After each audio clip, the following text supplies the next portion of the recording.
Baik, Assalamualaikum warahmatullahi wabarakatuh. Perkenalkan, nama saya Arifa Amilani dengan NIM 23241010 Di sini saya akan menjelaskan tentang tugas UTS yaitu FBI Manajemen Toko Makeup yang sudah saya buat. Nah, jadi di sini saya membuat tugas ini menggunakan Node.js dan Express.js ya sebagai backend framework. Kemudian saya menggunakan PostgreSQL untuk database-nya. Kemudian saya menggunakan SQLite sebagai ORM-nya. Kemudian JWT, JSON Web Token sebagai sistem autentikasinya. Kemudian untuk testingnya saya di sini menggunakan Swagger. Nah, untuk strukturnya ada ini, controllers, kemudian ada middleware, model, dan ada roots-nya. Kita mungkin penjelasannya mulai dari model dulu ya. Nah, di sini untuk model kita mulai dari kategori. Untuk strukturnya yaitu ada ID dan nama, yang mana nantinya akan menyimpan ID dan nama kategori produk makeup tersebut. Kemudian ada produk. Nah, untuk produk di sini itu strukturnya ada ID, nama, brand, price, stock, deskripsi, kategori, kategori ID. Dan jadi di produk ini dia itu berelasi dengan kategori di mana di sini menggunakan belongs to artinya produk hanya bisa menggunakan satu kategori. Kemudian kita punya model user juga di sini untuk menyimpan data pengguna yang login ya. Di sini yang disimpan ada ID, username, email, sama password. Nah, nanti di sini passwordnya sudah bisa hashing. Jadi biasanya dienkripsi di bagian controller. Nah, habis itu kita lanjut ke controllers. Nah, untuk controllers di sini kita mulai dari out ya, out controllers ini. Jadi dia itu diawali dengan register. Jadi nanti jadi saat user mendaftar itu sistem akan mengecek emailnya terlebih dahulu apakah sudah digunakan. Terus habis itu kalau belum pernah digunakan baru bisa. Terus habis itu passwordnya bakalan dienkripsi di sini, kemudian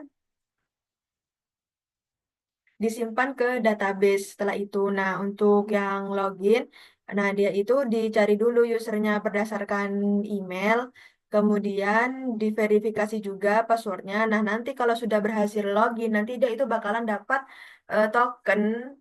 token JWT gitu buat akses ke API-nya. Nah, untuk kategori ini, kita lanjut ke kategori. Nah, untuk kategori ini, eh, create kategori ini untuk menambah kategori baru ya. Terus get kategori, pastinya dia menampilkan semua kategori yang sudah ada.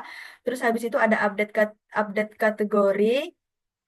Nah, ini dia itu mengubah nama kategori berdasarkan ID-nya, kemudian delete kategori yang pastinya menghapus kategori. Kemudian kita punya produk controller. Nah, untuk produk controller di sini ada ada create produk, yaitu menambahkan produk baru ya ke database. Produk bisa terhubung dengan kategori lewat kategori ID, seperti di model tadi, karena dia berelasi. Kemudian ada get product, rec, res. Jadi menampilkan semua produk yang tersedia. Read by ID. Jadi dia nge-get produk berdasarkan ID yang kita inputkan nanti. Kemudian ada update. Di sini mengupdate informasi produk. Kemudian ada delete untuk menghapus produk. Kemudian kita masuk ke bagian roots. Jadi di sini roots itu kayak apa ya? Kayak jalur yang ngehubungin aplikasi kita, eh, yang ngehubungin URL ya ke dari aplikasi kita. Jadi kayak fungsi-fungsinya itu yang ada di controller tadi. Jadi ketika user mengakses URL tertentu itu sistem tahu nih mana fungsi yang harus dijalankan seperti itu. Jadi di sini root out untuk mengatur registrasi dan login ya pastinya. Jadi nanti kalau login ini user bakal dapat token yang hanya bisa digunakan untuk mengakses fitur lainnya. Terus habis itu di sini ada root kategori. Nah, untuk root kategori di sini hanya user yang sudah login yang ada tokennya yang boleh menambah, mengedit, dan menghapus. Tapi untuk melihat daftar kategori, siapapun bisa mengakses. Jadi untuk melihat nggak ada hak aksesnya ya. Untuk produk di sini masih sama kayak di kategori tadi, tapi lebih lengkap karena data produknya itu lebih banyak ya, dan harus user yang bisa login, yang bisa menambahkan produk atau menghapus produk.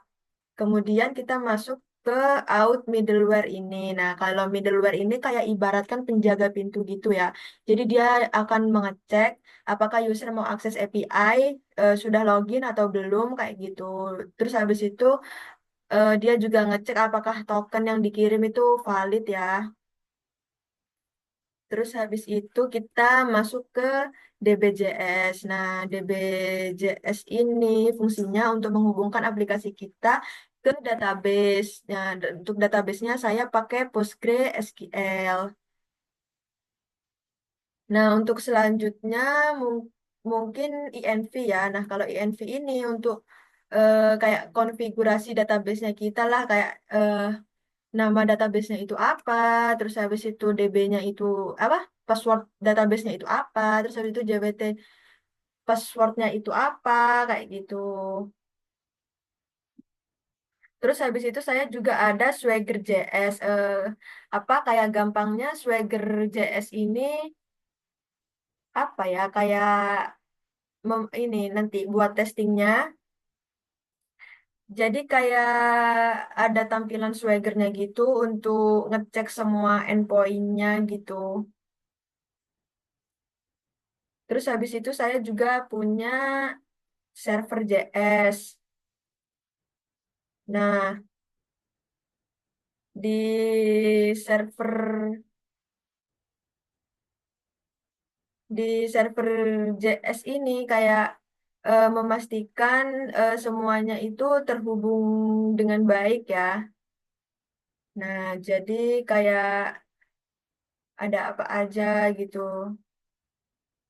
Nah, terus mungkin kita ini ya demo ya. Kalau demo itu kita ngejalanin not server JS-nya di terminal. Nah, nanti dia akan keluar bacaan server running on port. Nah, seperti ini. Nah, kita bisa registrasi terlebih dahulu. Mungkin di sini kasih nama IPA, terus habis itu emailnya ipa@gmail gmail.com. Terus habis itu passwordnya 1234. Nah, dia sudah bisa register ya. Terus habis itu buat login, kita coba. Eh, ipa@gmail.com. Passwordnya 1234. Nah, dia dapat token, tandanya dia berhasil login.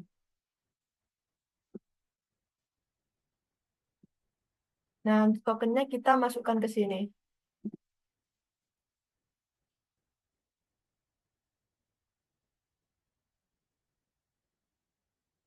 Nah, dia berhasil login. Kita tutup aja.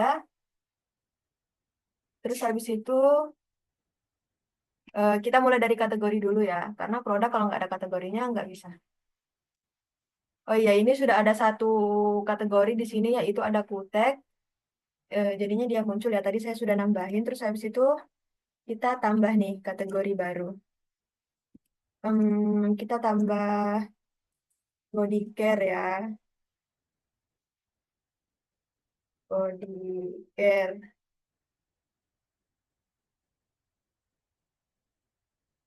Nah, dia berhasil nambah body care. Terus habis itu ini kalau mau update, misal yang kita update yang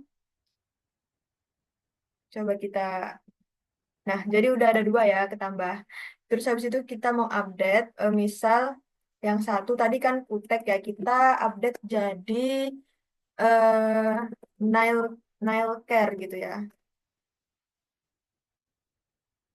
Nah, dia udah otomatis keubah dan yang di sini, nah dia udah keubah juga jadi nail care. Terus habis itu, misal kita hapus apa sih nail care-nya tadi, dia ID-nya satu kan ya. Nah, dia udah kehapus. Coba kita, nah jadi udah tinggal satu kategori aja. Nah, buat yang produk,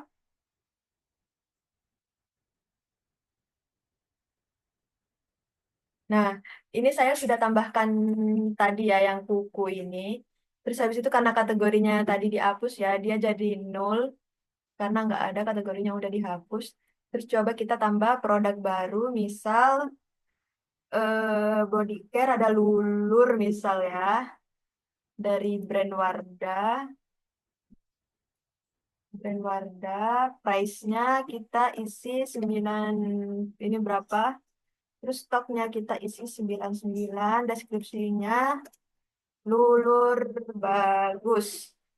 Terus kategorinya dua berarti ya. Nah, dia berhasil nih. Coba kita execute lagi. Nah, dia udah ketambah ya, Lulur. Terus habis itu ini yang nge-get berdasarkan ID-nya. Kita coba nomor dua. Nah, keluar Lulur Wardah. Terus habis itu kita perbarui produk berdasarkan ID. Kita masukkan dulu dua. Terus namanya mungkin Lulur Putih gitu ya. Lulur Putih, brandnya tetap dari Wardah. Terus price-nya kita update jadi 12345. Terus stoknya kita isi 12. Terus deskripsinya Lulur pencerah. Kategori ID-nya dua. Nah, dia udah berhasil ke update. Terus misal mau kita hapus, kita coba hapus yang kita cek dulu nih, di sininya ke update apa enggak nih. Nah, ke update ya, jadi Lulur Putih. Terus kita hapus yang ID-nya satu ini ya, yang kuku jelek. Kita coba. Nah, nah dia berhasil dihapus. Coba kita execute lagi, apakah dia beneran kehapus. Nah, jadi tinggal tinggal dua nih produk, tinggal satu produknya cuma Lulur Putih aja. Nah, mungkin seperti itu ya. Ini juga sudah kesimpan di database kok. Ini misal kita cek ya yang user ini. Nah, dia tadi kita IPA kan ya. Nah, dia kesimpan di database terus passwordnya udah dienkripsi terus yang kategori. Nah, yang kategori yang bodycare juga udah kesimpan ya. Tadi kan satunya dihapus. Ya, untuk produk juga kurang lebih seperti itu. Mungkin itu saja presentasi kali ini. Kurang lebihnya mohon maaf. Wassalamualaikum warahmatullahi wabarakatuh.